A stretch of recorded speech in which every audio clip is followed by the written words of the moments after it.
Assalamualaikum warahmatullahi wabarakatuh.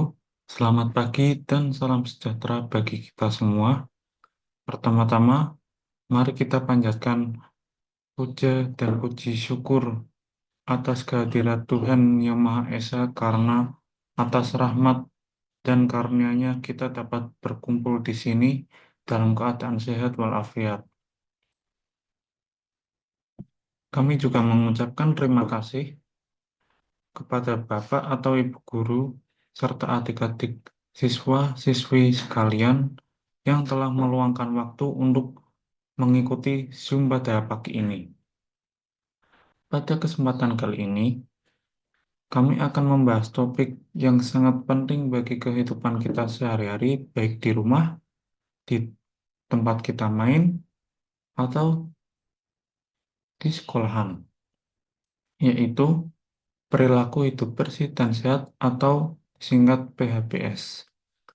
Topik ini sangat relevan untuk kita semua, terutama di lingkungan sekolah, karena perilaku bersih dan sehat tidak hanya membantu menjaga kesehatan, tetapi juga mendukung kalian dalam mencapai prestasi akademik yang lebih baik.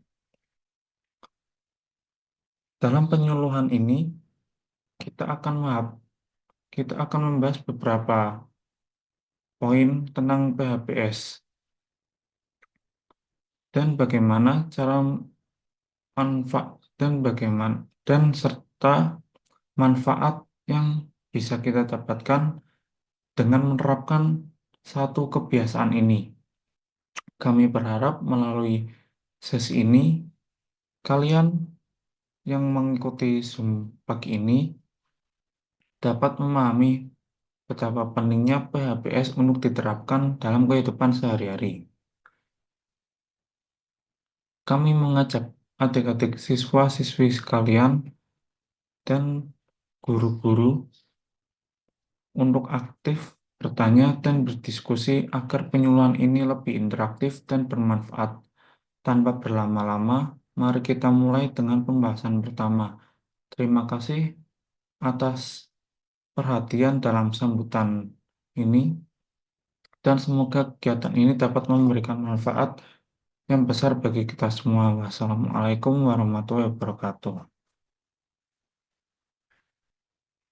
Dalam penyuluhan kali ini, kita akan membahas topik hidup bersih dan sehat adalah kunci kesejahteraan kita.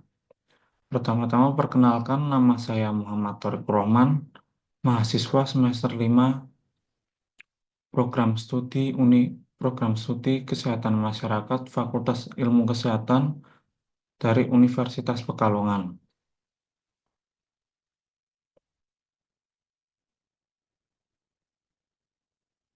Apa sih hidup bersih dan sehat itu? Hidup bersih dan sehat adalah fondasi untuk mencapai kesejahteraan dan kualitas hidup yang optimal. Menjaga kebersihan diri, pola makan yang baik, dan aktivitas fisik yang teratur merupakan kunci untuk hidup sehat dan bahagia, bersih dan terawat. Apakah kalian semua yang mengikuti Zoom kali ini sudah menerapkan hidup bersih dan sehat? Apabila sudah, itu sudah baik, dan apabila belum, bisa mulai diterapkan pada kehidupan kalian mulai dari sekarang.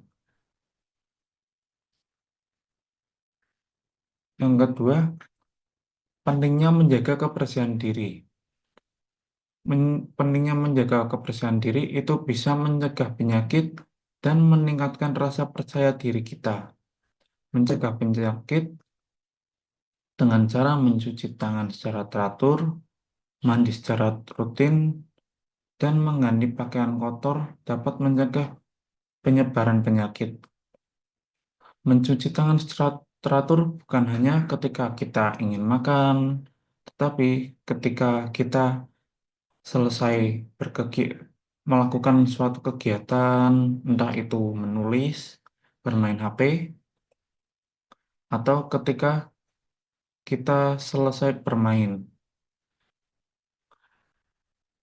Dengan kita mencuci tangan secara teratur, itu bisa menghilangkan kuman-kuman yang ada di telapak tangan kita. Nah, pasti dari kalian semua ada yang masih tidak menerapkan cuci tangan secara teratur. Entah itu ketika di kantin karena ingin mendapatkan makanan secara cepat, atau buru-buru ketika bel masuk sudah berbunyi, dan kalian tidak sempat cuci tangan. Nah, itu bisa menjadi salah satu faktor penyebaran penyakit. Yang kedua, mandi secara rutin. Nah, kebanyakan pelajar itu kalau libur pasti tidak mandi atau mandi ketika hanya ingin keluar saja. Nah, padahal ketika kita selesai kegiatan, itu kan kita keluar banyak keringat. Nah, keringat itu bisa menjadi salah satu sumber penyakit yang dapat memengaruhi kesehatan kita. Yang ketiga itu ada mengganti pakaian kotor. Nah, sudah sering dilihat ketika pelajar pulang dari sekolah itu biasanya tidak ganti pakaian secara langsung, tetapi malah pakaian tersebut bisa dipakai hingga malam hari atau di kemudian hari. Karena biasanya pelajar itu malas ketika ganti baju karena tidak keluar atau cuma di rumah saja. Padahal pakaian yang kotor itu menjadi salah satu faktor terkumpulnya suatu penyakit. Selanjutnya ada meningkat dari pentingnya menjaga kebersihan diri, kita bisa meningkatkan rasa percaya diri. Kebersihan diri dapat membuat kita segar, nyaman, dan percaya diri dalam berinteraksi dengan orang lain. Nah, kalau kita sendiri aja kotor, pasti orang lain enggan dekat dengan kita, entah itu bau dan penampilan buruk. Nah, ketika kita bau, orang lain pasti sudah sadar kalau orang itu tidak bisa menjaga kebersihan diri, dan mereka semua yang awalnya ingin dekat dengan kita malah lebih menjauh dari kita, dan itu kita bisa merasakan rugi sendiri. Selanjutnya ada pola makan bergizi dan seimbang. Pola makan bergizi dan seimbang ada 3 poin, yaitu sumber energi, meningkatkan imunitas, dan yang ketiga, menjaga berat badan ideal. Sumber energi itu sendiri yaitu makanan bergizi memberi tubuh kita energi untuk beraktivitas dan menjalankan fungsi dengan baik. Nah, kalau kita makan aja salah-salah, misal nggak sarapan, ketika makan siang kita hanya jajan, ketika pulang sekolah kita hanya jajan lagi. Nah, kebanyakan dari pelajar itu, terutama yang cewek, pasti kalau pulang sekolah itu kebiasaan mampir ke warung sebelah, entah itu cuma nongkrong atau ya pasti beli. Nah, kalau sebelah sendiri itu udah tidak baik karena cewek biasanya kan doyan makan pedes. Level nggak level 1 pasti di atas satu lah. Nah, itu sudah tidak bergizi dan itu malah memperburuk kondisi tubuh kita. Yang kedua ada meningkatkan imunitas. Makanan sehat membantu meningkatkan sistem kekebalan tubuh sehingga kita lebih tahan terhadap penyakit. Nah, di poin ini kalau kita sendiri aja makan masih asal-asalan, masih makan sembarangan, makan yang instan, itu tubuh kita menjadi lebih mudah terserang penyakit karena kurang asupan nutrisi dari makanan. Nah, yang ketiga ada menjaga berat badan ideal. Pola makan yang seimbang membantu kita menjaga berat badan ideal dan mencegah obesitas. Pasti dari banyaknya cewek di sini lebih sering memperhatikan berat badan ideal agar ketika dilirik oleh tidak pasangannya itu tidak menjadi ilfil. Selanjutnya ada aktivitas yang teratur. Yang pertama, menjaga kebugaran. Olahraga membantu menjaga kebugaran dan kekuatan otot serta meningkatkan daya tahan tubuh. Dari adik-adik di sini ada ada nggak yang olahraga tiap waktu entah itu sebelum berangkat sekolah atau sore-sore atau minimal ya selain jam olahraga itu di waktu libur Sabtu atau Minggu. Nah, jika tidak, itu bisa mulai terapkan dari sekarang. Olahraga tidak perlu lama-lama, cukup sa- kalau lari itu cukup 15 menit atau 20 menit atau sekitar ya 2 putaran stadion atau lapangan. Yang kedua, meningkatkan kualitas tidur. Olahraga teratur dapat membantu kita tidur lebih nyenyak dan berkualitas. Nah, kalau sekolah itu kan pasti banyak tugas, pikiran jadi kacau lah. Nah, itu kita bisa melakukan selingan dengan olahraga yang teratur dan tidak bergadang. Karena dengan kita tidak bergadang, kualitas tidur kita itu jadi lebih baik dan kita ketika bangun wajah bisa ceria gitu. Nah, yang ketiga ada meningkatkan mood. Aktivitas fisik melepaskan Aktivitas fisik membuat kita melepaskan endorfin, hormon endorfin yang membuat kita bahagia dan mengurangi rasa stres. Maaf, di sini ada kesalahan pengetikan karena mungkin saya kurang teliti. Nah, dengan aktivitas fisik yang teratur juga, kita bisa meningkatkan mood. Entah itu ketika lagi baru diputusin pacar, nah itu kan kita pasti pikiran jadi stres lah, kacau gitu. Jadi tidak fokus pada satu kegiatan. Nah, kita bisa melakukan aktivitas yang teratur seperti olahraga, membaca buku, dan lain-lain. Yang selanjutnya ada teknologi dan hidup sehat. Di zaman sekarang pasti sudah tidak asing lah ya dengan aplikasi kesehatan yang sudah ada di mana-mana, bisa di Google atau bisa download sendiri melalui Play Store dan App Store. Aplikasi kesehatan itu penting karena bisa untuk melacak langkah sudah berapa banyak kita melangkah pada hari ini, apakah sudah banyak atau baru sedikit, pengingat minum air, dan pedoman diet. Nah, pedoman diet itu bisa kita terapkan apabila kita merasa tubuh kita sudah terlalu gemuk atau obesitas lah. Nah, itu kita bisa mengeceknya dengan mendownload aplikasi kesehatan dengan memasukkan berat badan kita yang sekarang dan kita bisa memasukkan berat badan yang kita inginkan. Otomatis aplikasi kesehatan itu nantinya akan memberikan saran yang bisa kita terapkan untuk diterapkan agar diet kita itu menjadi lebih seimbang dan tidak terlalu parah lah dietnya. Yang kedua itu ada telemedicine.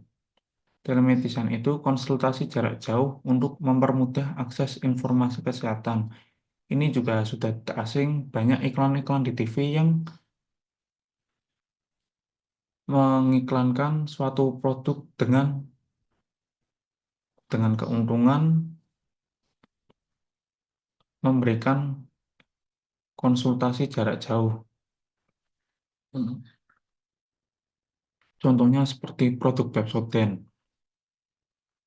Nah, di produk Pepsodent itu kan di iklannya kalau kita nge-scan barcode yang ada di belakang kemasan itu kita bisa menghubungi dokter yang terhubung atau yang bekerja sama dengan produk Pepsodent itu sendiri dan kita bisa menanyakan keluhan tentang tentang masalah gigi kita. Nah, selanjutnya atau inovasi lingkungan, teknologi pengolahan limbah dan pengelolaan air bersih. Pengolahan limbah itu di kota saya sendiri, Kota Pekalongan itu sepertinya masih kurang memadai ya. Karena di sini kan banyak orang yang bekerja sebagai pengrajin batik. Nah, itu obat batiknya itu kalau banjir airnya itu warna-warni. Nah, itu tidak bagus untuk lingkungan kita. Itu bisa menyebabkan berbagai macam penyakit. Yang selanjutnya ada manfaat olahraga bagi kesehatan. Olahraga itu tidak cuma kita melakukan olahraga hanya untuk geng, men- gengsi doang. Nah, itu bisa meningkatkan kesehatan jantung, kesehatan otak, dan kekuatan otot. Kesehatan jantung itu dengan olahraga yang teratur, kita bisa mengurangi resiko penyakit jantung dan stroke. Karena kan kita sudah sering olahraga, jadi jantung menjadi lebih sehat dan terhindar dari penyakit stroke. Yang kedua, ada kesehatan otak. Aktivitas fisik dapat meningkatkan fungsi kognitif, memori, dan konsentrasi. Yang ketiga, ada kekuatan otot.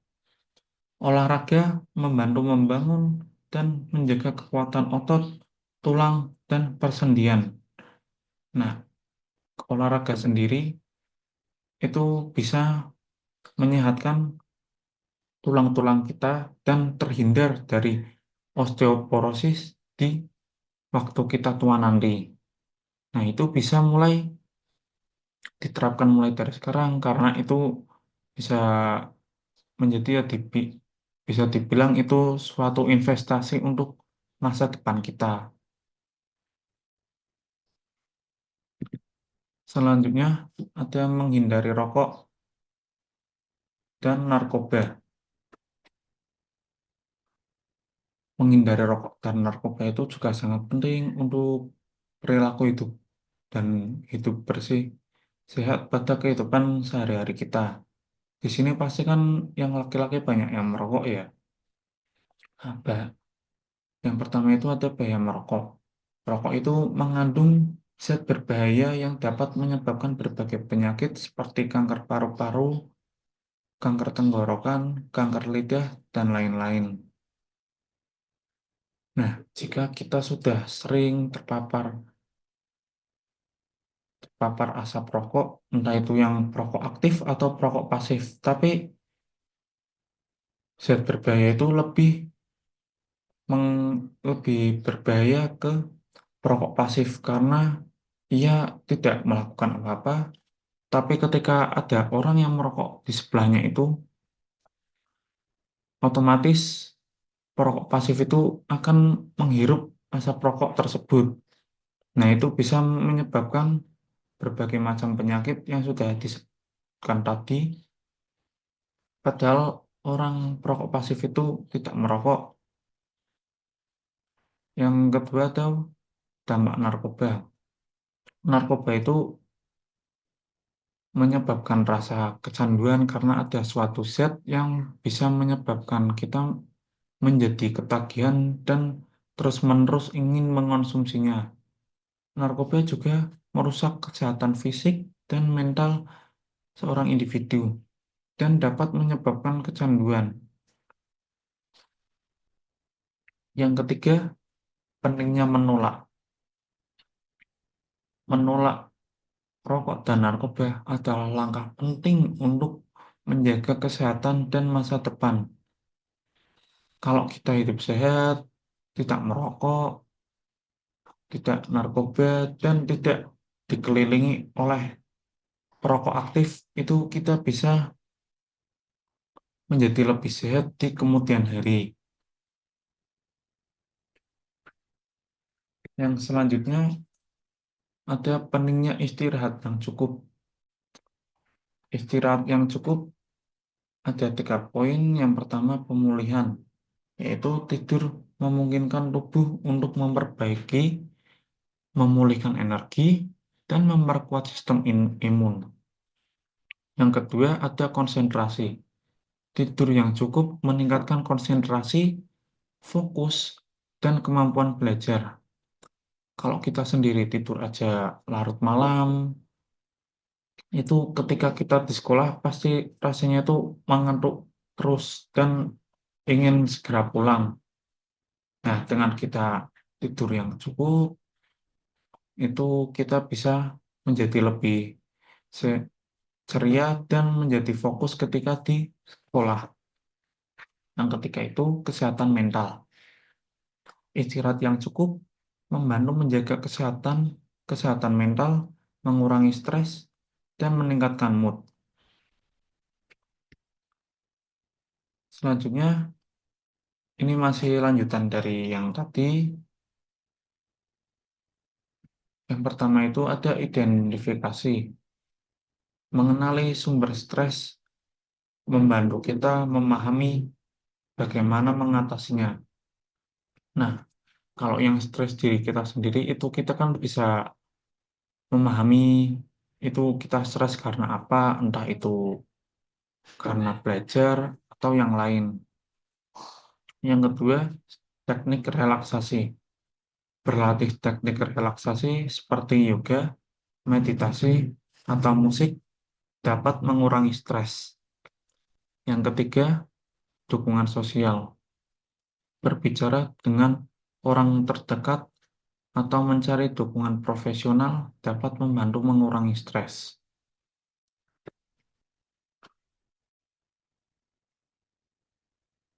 Selanjutnya ada menjaga lingkungan yang bersih. Menjaga lingkungan yang bersih juga sangat penting karena itu bisa menghilangkan faktor-faktor penyebab penyakit. Nah, salah satu ada tiga ada 3 poin pada menjaga lingkungan yang bersih ini. Yang pertama, mengurangi sampah.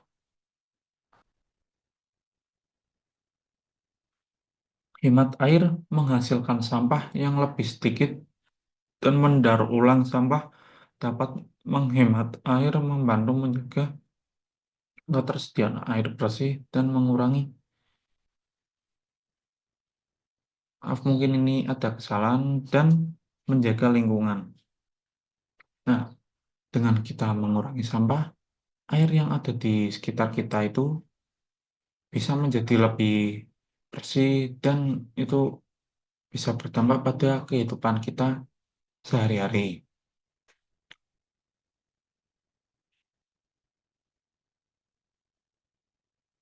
Oh, sepertinya ini ada kesalahan pada poin mengurangi sampah dan hemat air itu seperti tergabung. Jadi yang hemat air sudah masuk ke dalam mengurangi sampah. Yang ketiga itu ada menanam pohon. Menanam pohon dapat membantu menyerap karbon dioksida dan meningkatkan kualitas udara. Nah, pada zaman sekarang itu kan sudah banyak kendaraan pribadi yang berlalu lalang di sekitar kita. Kalau lingkungan kita sendiri itu tidak asri, tidak banyak tumbuhan yang ditanam di sekitar, itu udara yang kita hirup menjadi tidak sehat dan kita bisa terkena penyakit seperti flu dan batuk. Selanjutnya, ada dampak lingkungan bersih terhadap kesehatan. Yang pertama, mencegah penyakit menular.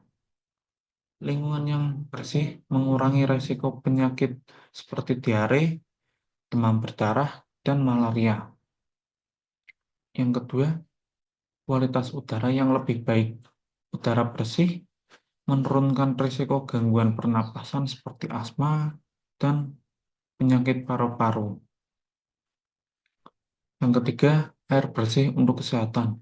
Akses air bersih mengurangi penyebaran penyakit bawaan air seperti kolera dan tifus.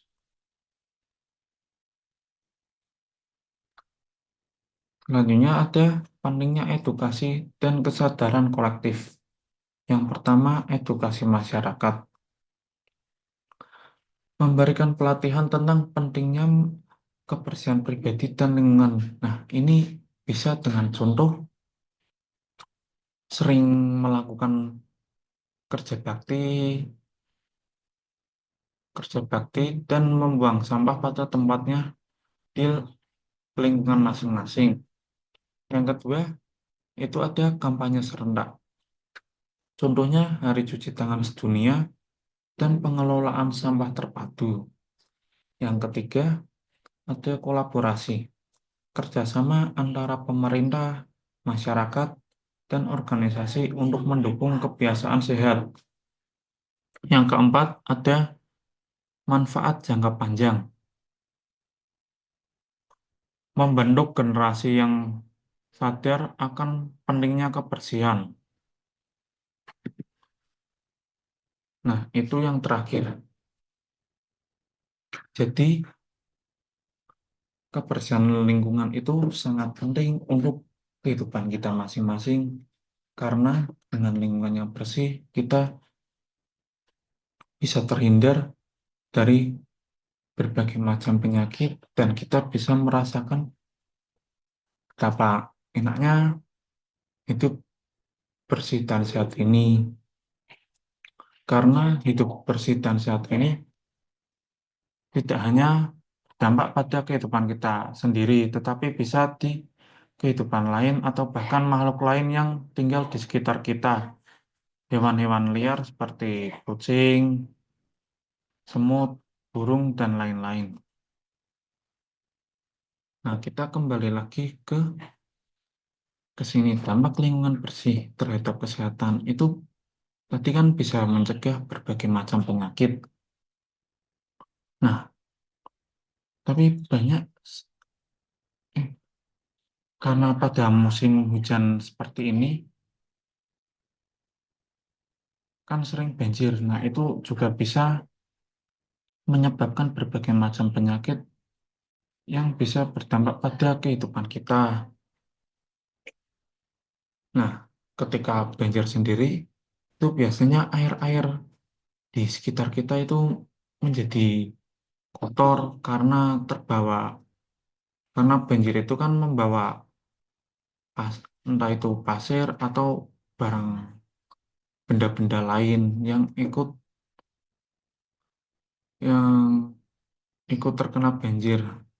Nah, ketika kita bermain atau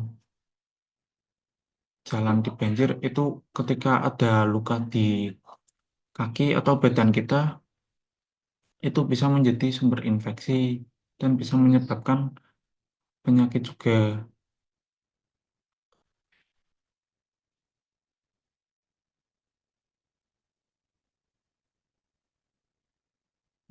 Sepertinya itu saja yang bisa saya sampaikan pada kesempatan kali ini. Apabila ada yang ditanyakan, silakan. Saya menunggu untuk beberapa pertanyaan.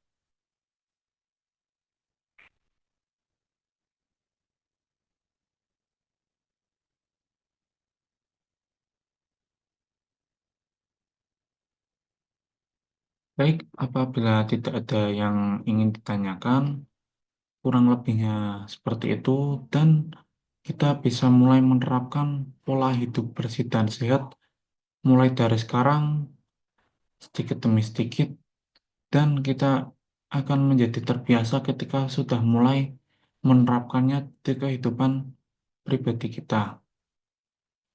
Kurang lebihnya mohon maaf. Wassalamualaikum warahmatullahi wabarakatuh.